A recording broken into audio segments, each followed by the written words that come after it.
Hello， 小伙伴，欢迎回到这一期的 Vic Vlog。那最近我重新整理了一下自己使用的音效文件以及常用的 BGM， 这里大部分是小九老师当时提供的，那还有一部分是我常用的一些，一共3800多个文件，差不多10个 GB 大小，应该能满足大部分小伙伴的需求了。同时，我也将文件的下载链接更新到了所有付费模板以及免费合集里，大家现在就可以去音效包下载说明这个文件里重新下载了。那这一期我也不仅仅要分享文件，同时也希望和大家分享一下在达芬奇里如何将这些音效导入到音响素材库，同时如何快速的找到我们平时使用的音效文件。那废话不多说，这就开始吧。首先，我们在项目管理器页面点击新建项目库，创建一个新的数据库，名字可以随便取一个，但最好可以一眼就看出来是给音效用的。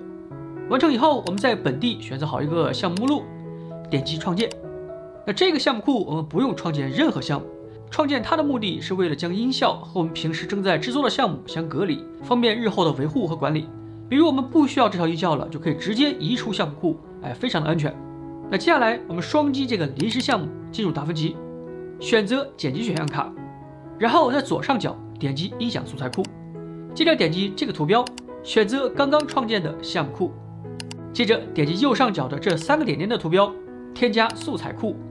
那这里大家可以将音效和音乐一起添加进去也可以单独添加其中一个，然后再另外创建一个新的项目库来添加另外一个。那这里主要看大家自己平时如何管理和维护，怎么样都 OK。那这里我就只添加音效，然后点击选择文件夹，达芬奇会对刚刚选择的目录创建缩影，需要我们等一等。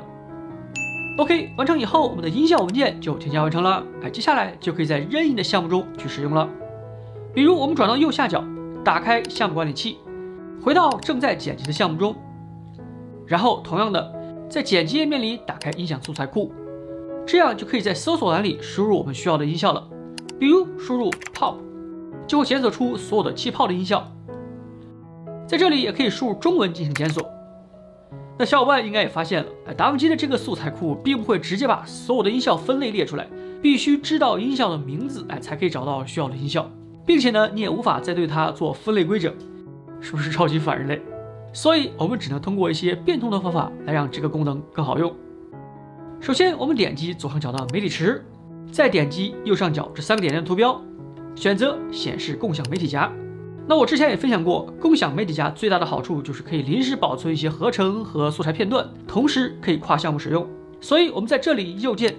创建一个目录，为它起一个名字，然后注意，我们一定要选择这个目录，然后点击音响素材库，检索我们需要的音效。我们将素材直接拖入时间线，然后再选回媒体池，可以发现它自动被添加到了刚刚创建的共享目录里了。那这个也就是为什么我们刚刚一定要先选中这个目录的原因。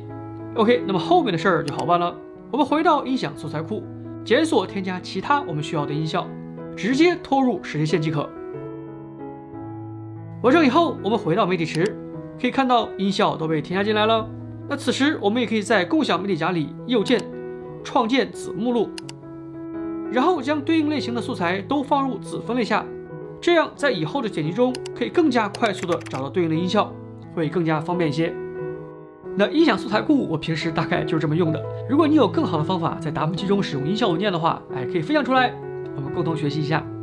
好了，那以上就是这期和大家分享的全部内容了。3000多个音效素材以及音响素材库的一些使用技巧，希望能够帮助到你。那如果你已经迫不及待的去下载音效文件了，